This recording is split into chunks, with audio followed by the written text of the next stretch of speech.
What is up, guys? Wraec is here with a new video, and today I wanna, well, just give you a little tour around my main account basically and talk a little bit about the plans I have for it, the things that are currently problems for me, and maybe let you guys get a better grasp of how I plan on my main account, how my main account actually works in that sense. Yeah, and really mostly also what the problems are and what the account has. That was something a lot of people cared about apparently. What is the stuff my main account owns? What are the major key pieces to it? How's the progress and all of that good stuff? And I think we can talk about that. And I think I have Flame Shrine on. So what about just doing a Flame Shrine attack at the end? Pretty decent sized LFA at the moment. I think we have Barrier as end boss, so I mean, that's alright. Not the best one, but we can certainly do an attack. First of all, though, I think we just start off with the heroes. So basically, I've sorted them by rarity. I don't want to go through every single copy, just some of them. I mean, you guys obviously know my SFX. Still pretty big currently, with a little bit lower attack, though. As I changed some stuff around, I think the highest we can actually do is like 17 million, which is about the max I can reach right now. I had her a little bit higher, but that was at the time when I actually had 3 level 120 on her, which I don't do anymore, as it seems kind of wasteful and I need the resources for other things.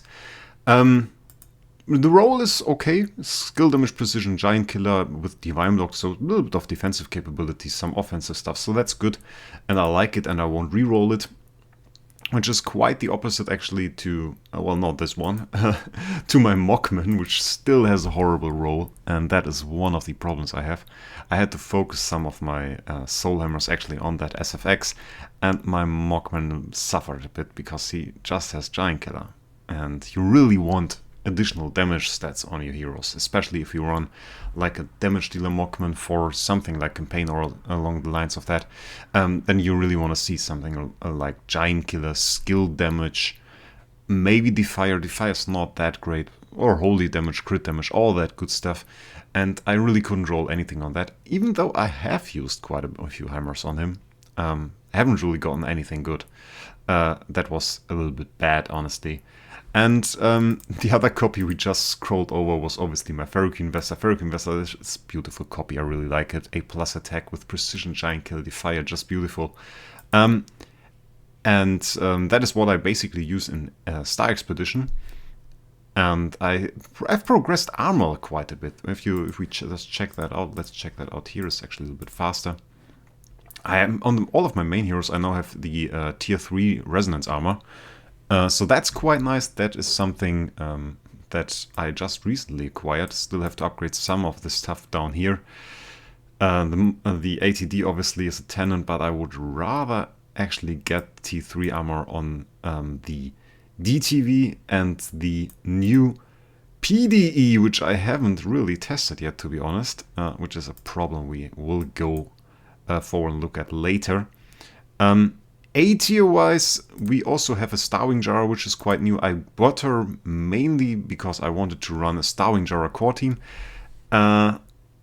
which the age nearly made impossible, because Starwing Jara core team is not that great against PDE, as she just removes a control effect after every active skill. So the 6 control effects you can inflict with Starwing Jara core and my team on the first turn, they would all get removed from PDE, and that's quite horrible, but it's a nice copy.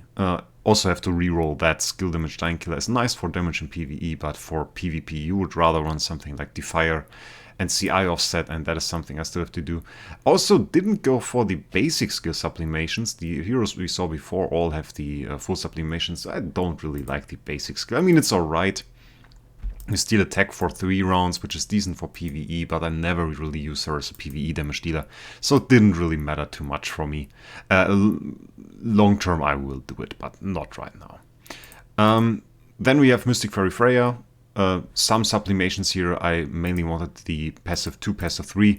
I only did the active skill really because I had the sublimations. I acquired them through campaign, had to use them anywhere, and I thought, well, in the long term I can go for this, which is Mirage Pawn and 1 additional enemy, which is semi-decent, but really you only want passive 2 and 3 on Mystic Fairy Freya.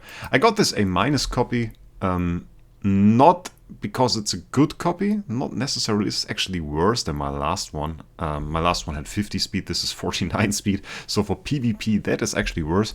But obviously we got the A+ attack here, and which makes her great as a tenant for my Feruchine Vessel or other heroes. I'm not even sure how else, for who else she is a tenant, but she is actually the best tenant for Feruchine Vessel for slot 2.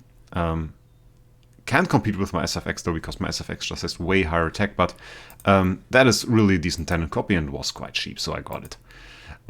Lord of Fear Aspen, mainly to do Flame Shrine. I got this copy with crit damage, Giant Killer Defier, absolutely perfect. Well, absolutely perfect. That's pretty nice. The crit damage is debatable, but Giant Killer Defier for Flame Shrine is absolutely great, so we are pretty good on that. I got the HP attack stuff here, but I really didn't want to go for the other ones, because that's just like, okay, a little bit of crit reduce and a little bit of crit buff. Okay, crit buff, I mean, it's nice when an enemy dies, so in most PvE boss fights it doesn't really help at all, but it's still decent. SQH, pretty bad. My Doom Terminator Vulcan, you know him. And this EOS, some people still forget. You saw it in my SL30 Light Clear. And I haven't really used it since then, but I kept it. It's just like pretty bad stats for the copy, but Precision Giant Killer Defier, I got it for super cheap on the market. It's one of the bug copies that can't actually be sold for a high price, so I thought, well, let's keep it. And she's actually now tenant for Doom Terminator Vulcan, so she will be more important on my account later, as I plan to make a slight switch to it. I think now we have a slight meta switch. That was like the PvP team I usually ran, though I didn't quite use that. Wait, that was a little change I made recently for actually another test, so I'll run it like this. Just really a pretty beefy, pretty strong, pretty fast Starwing Jarrer LFA CC team, and this still works. This still works. It's still a pretty good team. I managed to get Collaboration 7 Starwing Jarrer here, so we got CC. That is not really the problem with it. But now with PDE we got like tanky team options. And that threatens this team a little bit. Like the SFX is not that great if she runs into a Crown Hero. SFX was decent in the recent meta, on Android that is, because there was nothing really stopping her. She would attack like a hero, for example, this Mystic Fairy Freya, with just Snowheart equipped, and nothing that really prevented her from punching through. But if the people now run Crowns, if they run Fans, if they run something like that, then that's actually kind of a problem for her. So my SFX might actually rotate out of the team in favor of Doom Terminator Vulcan. And that is something I'm planning. I think I saved the team already. Yes, saved the lineup, okay. Let's check. I wanted to build something along the lines of this. I think that is pretty cool. A very beefy, very strong team. I used 2 Gilded Purple Fans actually in here. As this Mockman should be a main homeowner, this Doom Terminator Vulcan should be a main homeowner. And then I wanted to use SQH for some damage buff, and the pinks. Pinks are insane. It's just like people forget about it, but those pinks from her Queen's Guard, those are insane. 1200% of attack damage, and you just punch through Unbending Wool like it's nothing. That's insane, really strong. We have the Freya in here, dodge as we just talked about, and then Doom Terminator Vulcan for some damage actually in the front row with counterattacks. Thinking about it, we might do this, switch him to slot 1 for some extra counterattacks. I want to use him in a max home as well, and then we will use Feruchine Vessel as third homeowner. Survivability is still a thing, so that's pretty cool. The problem I have now, though, is I need to fix this giant gaping hole here in my team. That is PDE without any tree levels and the Doom Terminator Vulcan without any tree levels. And obviously it doesn't stop at that if the PDE will be in a 4th home. Just for speed. I just want her to be speedy, to just get some basic HP and get her out of that realm of being lowest life. That is the main part here. And I want big attack on Doom Terminator Vulcan. And that is a small problem, because if we actually check that out, let's go like that. I usually tend to go for dust here, by the way, unless some people ask that. If we actually check that out, then we see the tenants for Doom Terminator Vulcan, so we really now need this Sun Devourer EOS, and we really want that Sun Devourer EOS to be T5, which she isn't at the moment, and which we don't have the materials for. We kind of need to build either a Mockman or a Vulcan, because my main Mockman will be used for on Mockman, Star Swordsman Mockman. So either I build a Vulcan or a Mockman, and if I want to use PDE, I need to slot one tenant as well, which is either an Elena or a Vulcan or a Mockman. So I will need another Mockman, which might end up with me building 2 more Mockmans, and then we have another Vulcan. But if I just use her for speed, I can use my Annabelle, which is fine, I guess. The other tenants, I mean, we have the S model, we don't use it on SFX, that is fine, we can keep that. So really for him, for Doom Terminator Vulcan, it's really the Sun Devourer EOS that we need. The heroes here, I think I don't have an Azrael, that might be a problem. We can use the LFA, that is no problem. And then we have Mockman. If I don't use SFX, that will be a perfect tenant for slot 2. Like a wonderful SS tier SFX at T5 with levels and everything will be very nice. We have the Starwing Jara, though that is another problem for itself. Starwing Jara also a tenant for Ferric Vesa in the last slot, and I don't have an Aranea. And Aranea is actually a really, well, I think she's a worse tenant for Ferric Vesa. I have to check that out actually, I'm not quite sure, but she's a priest. Usually those are a little bit worse than like Starwing Jara, for example. So that might be a thing, and that might actually lead to me still not building Starwing Jara as the next still not building Aranea as the next Transcendence hero, but building a Starwing Jara to use as a tenant instead. So that will be rather interesting to see. But as we are already here, I got 4 homes. I have like 4 pretty max homes. We have this home, for example, that currently, as you see, is an Azrael in here. It's not the ATD. That's why the attack on the SFX was actually lower. We have the max home for the Ferric Vesa. I recently got her an ATier Flora with some decent attack. Just get higher stats for SE. I usually should use Vesa here, as Vesa provides more attack than Rogan. But I like to rather have a Rogan. That is like a bit less attack, yeah, but if I use him in a team like IDA or something along the lines of that, then he just provides more for any team I put him in. So that is pretty decent. And then we have this home, is also max home for LFA, just for Flameshine at the moment. Didn't upgrade those tenants, so we are not on max attack. That was just pretty cheap way to get some attack on the LFA, to get some decent damage in Flameshine, to see do some tinkering to see what is better in the team, what works. So when the next boss that can really do damage against comes up, that I can really do damage. And then we have the 4th home, which is not maxed, but we are getting pretty close. I'm way behind Jesus on that. We talked about it in the live stream, and he apparently is close to finishing his 5th home. So he's like 1 home ahead of me, which is mental. Which is just mental, if you ask me. I have no idea where he pulled the mats from, but somewhere they dropped, and I have no idea where. It just happened. But this is a nice home, actually. Provides a decent amount of speed if we just put PDE in here later. I had Star Alchemist homes in here for a while, but don't really need it. So, well, that's another point. Oh, we could actually have some more stats, I just noticed. That's a bit more. That's a bit more check, I guess. And the next homes, they are not upgraded, but I have the skins for them. I got some skins from the Viking events, actually. I did both Viking events, and both of them gave skins, and I have no idea what to do with them. I put them on the homes, even though I don't really need to. We even have some for those here. Do we have more? No. So like this is the limit, even though we have another skin here apparently. As you can see, it's like 112,800 to unlock this home, and pretty close to that. So if I would split up my mats, I could easily unlock that.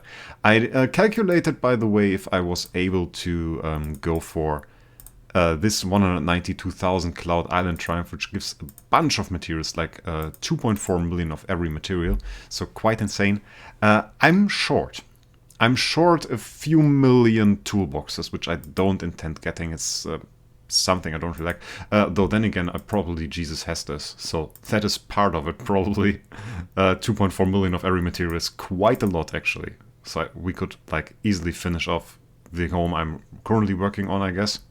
And then maybe still a bit. Yeah, we'll have to see. And then we have, 12 residents on the Cloud Island, which is probably the same. So it's like 4.8 million now. Now I don't no longer wonder. It's just like thinking about it helps. Man, it's insane. Yeah, I don't have the hero with Awakened tier S or above, which I would have had if I bought the SFX later, but I bought the SFX before that was actually a thing. So yeah, I have no plans of actually ever achieving that. Unless I sell the SFX at one point. If anybody's interested in that, let me know. I think I bought it for 125,000, so something along the lines of that would be nice. But I have to see if I want to sell it. Yeah. Then we check the Celestial Island. I can show you the galleries as well. Galleries, we have not really a lot of avatars. That is my weakest gallery. We have some, we obviously have the arena ones. We have some that I obtain from like chests, like this one, which is probably rather known for me using it. I don't even use it at the moment. I should go back to it. I really should go back. We have some of the older ones. Second anniversary, which obviously was from a chest as well. Recently got that one, Dim Starlight. That was quite nice. It was like a summoning event and we got that. But like those old avatars, I just don't have them. I remember this Black Friday avatar and I think the New Year Limited avatar were both only available if you spent a decent chunk of money, which I didn't do at that time. I was free to play. I was there, but I was free to play, so I didn't get an avatar. 2020 and on from there on, I basically got every avatar, I think. Well, not those. I didn't get the place 1, place 2 and place 3, and I don't intend to go for it. It's just such a hassle to do it. So I'm quite happy that I got the top 10 avatar for Starland Arena and the top 100 as well. This is rather fine. We didn't get the Veneros badge, but at one day we will get it. And I think a lot of people will work towards getting this Veneros badge in the next season of Force War, which will hopefully be a lot better. If you look at the rankings now, I'm place 89, which is decent. It's decent. It's not bad, but I think a lot of people think that I'm actually like have done more here. We have 5 frames upgraded, which are probably not the best, but those are the frames I like the most, so I upgraded them, and I will stick to them. Like the Ace Championship avatar, I think is pretty cool. That one Ace Championship, I actually upgraded this one when I was in Paragon still, and I remember that was when I still was in Chronicles.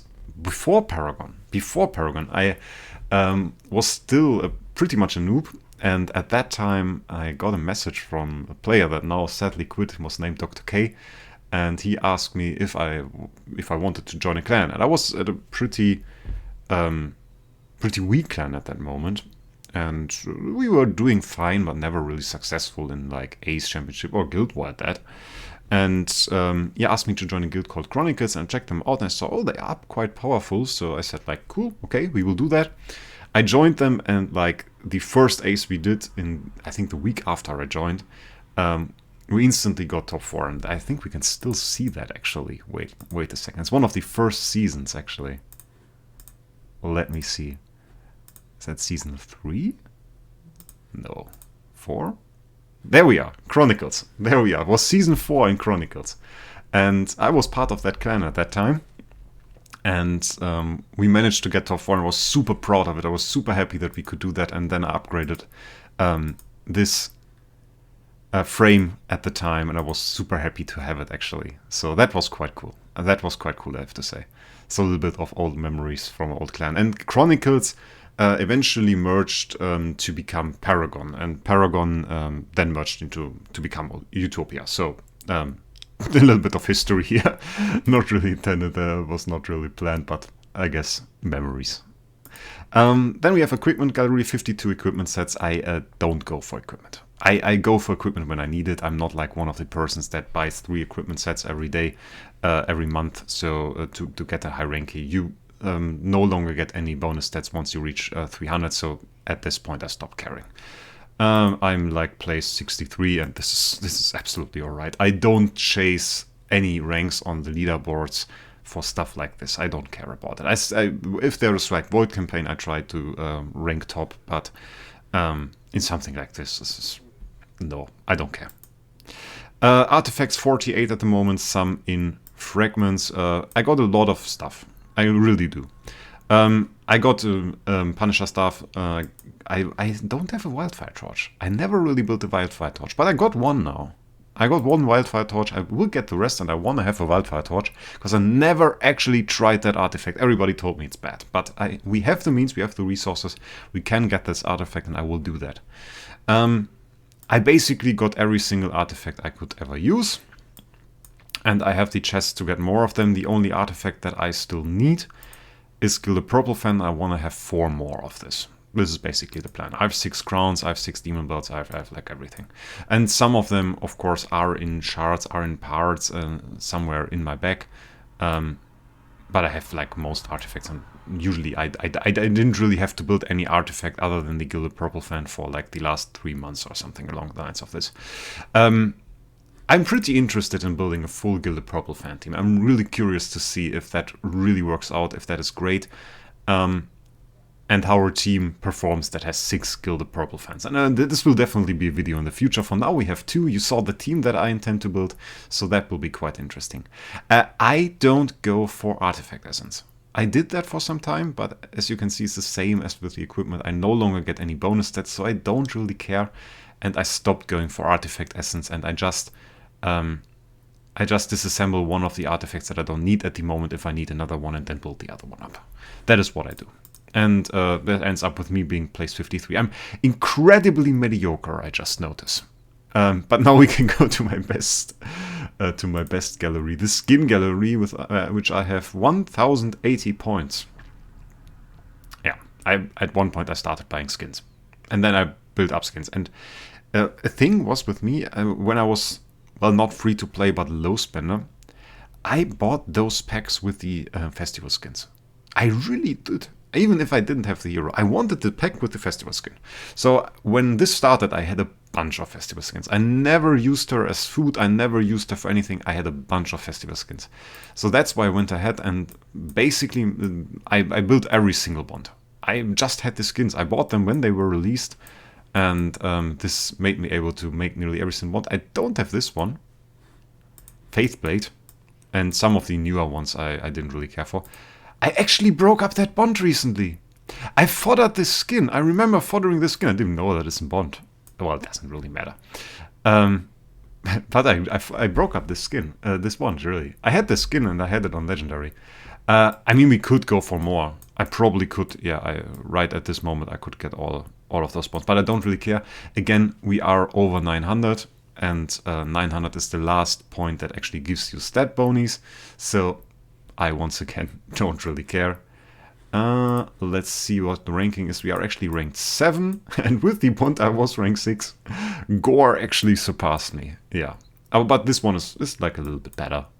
X at the top here. Well, it's pretty easy to be at the top here if you upgrade skins. So that covers our Celestial Island. I think what's still rather interesting, do we have any cores? No, we don't. Oh, we have one. This doesn't really matter. Yeah, but which is interesting is like we have 3.5 million Crystal of Transcendence again, just after this Transcendence here released, so 1.5 million. Maybe I will build Aranea, but I'm tending towards Starving Jara. The only thing about building Aranea that would be an upside of this would be, of course, that I could help again with Transcendence events. I couldn't do that. I don't have Aranea. So some people asked me, and I sadly had to say no, as I can't help you guys. That is a sad reality of it. I never built Aranea, nor do I see a specific gameplay value in her. She just seems rather mediocre. I'm pretty low on the tree, which is part of the reason for that is that I was bad at the beginning. I was pretty bad at Void Arc at the beginning, and I didn't even have 15 E5 heroes. So yeah, that's why I'm still a bit tailing here, so not that great. Star spawns are alright. I reset my forest one. I reset my ranger one for some time because I thought like dodge offset who would need that. And at the time this was right. I think at the time when I did that, when the new star spawns released, that was right. Now with PDE that's obviously no longer viable. You need the ranger star spawn if you want to do endgame PvP. So I did that, leveled him to 136 to just conserve some stardust so that I have that for other heroes. Which is something you can always do, like if you don't want to upgrade those to 140, but you want to have the all of the effect of the bottom stat, like the dodge offset, and you don't really care for the fixed attack from 136, so like 137, 138, 9, and 40 will just give you fixed attack. And if you don't care about fixed attack, feel free to put those at 136 and keep them there. It will save you like about 30 to 40k stardust. And you can later on, when you have everything max, can still upgrade those. From the new star spawns, I got them all. I went for the all damage dealt guy with the precision, got a decent roll here, nothing too fancy. You still have to go for that a bit. And here we got control immunity offset with a pretty nice roll, 161 control immunity offset. So that's pretty great. And afterwards I went for the armor break crit damage guy, which is decent. It's not like it's the best star spawn. We are out of star spawn mats. Armor break you can pretty much max now with an imprint if you have decent star spawns. The crit damage, yeah, like 3.7%, nice. But it's alright. It's pretty decent and is a decent amount of damage. Another choice would have been this guy. Damage reduction is a pretty valuable stat, and if you max him and get a nice roll and everything, you can get quite a lot of damage reduced, so that is pretty good. I kept all the basic star spawns. The basic star spawns actually give quite nice bonuses if you upgrade them. It's like 16.8% control immunity offset, and if you just care for this and we compare it, here's only 12.9. And we have we only have a 30% bonus for Abyss and Mage, and here we have a 50% bonus for Mage. So if you want good control immunity offset on Jara, on your Starving Jara, then the Spirit of Wisdom is actually better than the Spirit of Justice, even though this one can be upgraded to 176. And this one is considerably cheaper to upgrade. You need way more resources to upgrade this guy. So that is something to keep in mind if you want to focus on specific stats. And now with the switch to like more sustained teams, I would say, the thing I explained to you earlier, well, it's no longer that much about control immunity offsets, so I might reset this guy. If I switch to the team I just showed you guys, I might reset this guy and actually put the mats into this guy, because that's damage reduction and percent HP. That's quite valuable. The damage reduction, that is. I don't need HP. I don't care about HP. I'm not quite sure what this guy had. Well, whatever. So that is what I have here. We have Ramsgate. I think I can show you guys that, yeah. I have Perfect Smash for Void Corruption 140, so that is something. Void Vortex obviously cleared for quite some time now. We can check when I cleared. I cleared as 10th. Who was before me? Dada, Andy, Sharon. Oh, that's alright. That's alright. Those guys can clear before me. And I was first on my server to do so. Tiberius before me. On some earlier levels, but then at one point I think it changes to me. There's Nocturne in here, and then then I come in Wraec here, and I cleared Dominator on the 21st of May 2022. So quite some time ago. Feels longer. It always feels like it was longer ago. Obelisk of Heroes, I'm not impressive on any faction. I'm like 60 here, and they are not even listed for Transcendence Heroes. Then we have Light, and I'm not even listed there. 44 on Dark. Yeah, it's not really like a huge account. 21 on Fortress for whatever reason, I have no idea. But yeah, that's it. And the thing is, I talked to you guys about switching around. I have 35 soul summits, so I really have to think about what I do. And when I do it, and what the consequences are. So there's like no step that I can do that involves switching a Transcendence hero to another that I can do without thinking about it properly, without planning it out to the last detail and then doing it. And this will be the same, and this will be the thing that I am going to do with the team I just showed to you guys as well. There are some switches in Starspawn that make sense if I build something like that. There are some switches in homeowners, there are some switches in heroes that I need, and I will definitely need to upgrade this Sun Devourer EOS, and I have to find a hero that I regress for that, which is not that easy, and you can make a mistake quickly. Here we have to upgrade this DTV as well, taking materials from a hero that you later on need as a tenant or as some form of support in the team. So I'm pretty limited on those resources actually. And I will still have to plan that out, and it might just be the case that I don't have the materials right now to build the team that I'm aiming for. Also, it's quite sad actually. One thing I really don't like about the team that I showed you guys here. I don't have the core for SQH, I don't have the core for DTV, I don't have the core for PDE. So that's really back to collaboration 5 at best with this team. So that quite sucks. I mean, I could get like a PDE core with the collaboration, that's collaboration 4, but it's so bad. So bad. I would love for them to make us possible to switch cores, so I could get like DTV core instead of Starving Jara core or something like this. Which would be quite interesting. But sadly, this is not a feature in the game, so we can't do that, and they haven't really done anything about cores yet. So I would really wish for more ways to obtain soul symbols. It's something that has been asked quite a lot, but they never really went for it. And they said like there might be a reset feature in last October, which never happened. And people somehow said that I said there will be a reset feature. No idea. The supports hinted that they will not release one till October, I think it was. And then we said like, okay, maybe then after October, and then they didn't. Yeah, well, which is the case to this day, that there is no reset feature, so that quite sucks, I guess. But now you really know a big part of the account. I think I've shown you like nearly everything. If I forgot something, we can make a second part. It's like the planning that I do on this account, designing the team, then going for it. I think we can do the Flame Shrine fight that I talked about. I have like the Flame Shrine team here. Nothing too impressive. I mean, like it's 10 million attack on the LFA, not really upgraded anything. So we will see how good it does. I think in the last attacks it did quite decently. So I think we can expect some decent results here. And it's nice, some gameplay in the background. So might be a little bit of a dull video, as there is no real combat or anything in here. But it's what it is. Sometimes this is a good video to make, and I honestly didn't have quite the time today.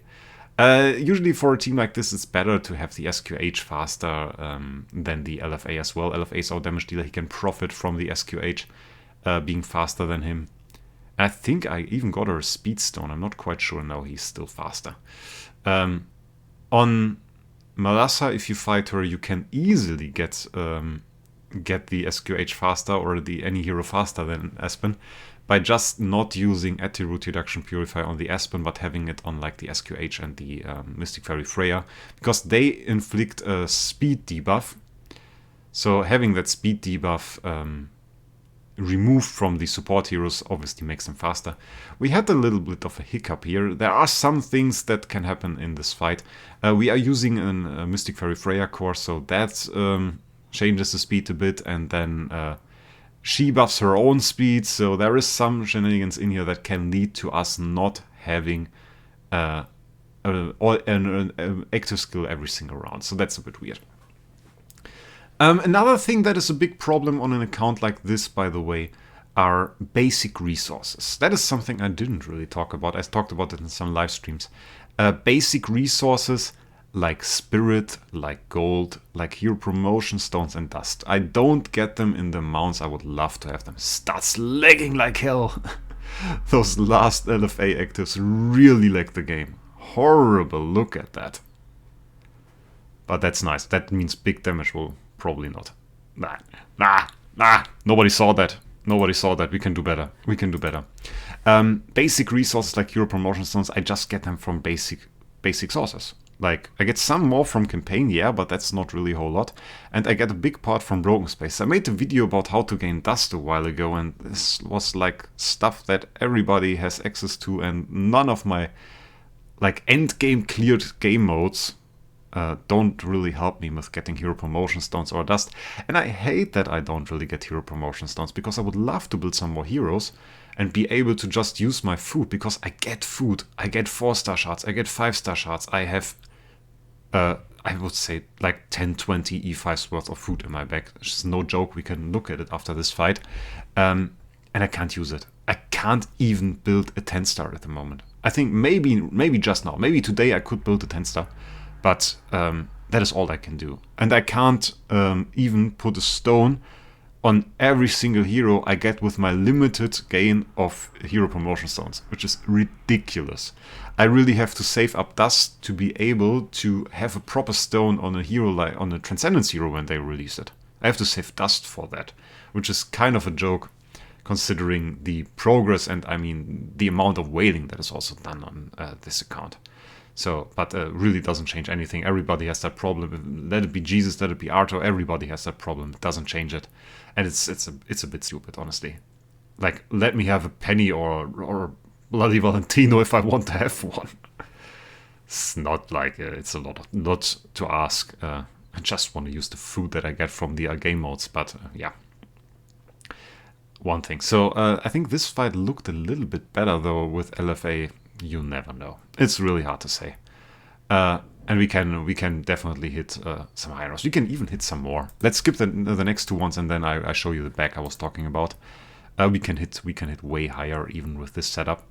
Even with this setup with not a whole lot of attack and not a whole lot of min-maxing. And yeah, you can see 1.86929, which is, by the way, I think a new Flame Shrine record.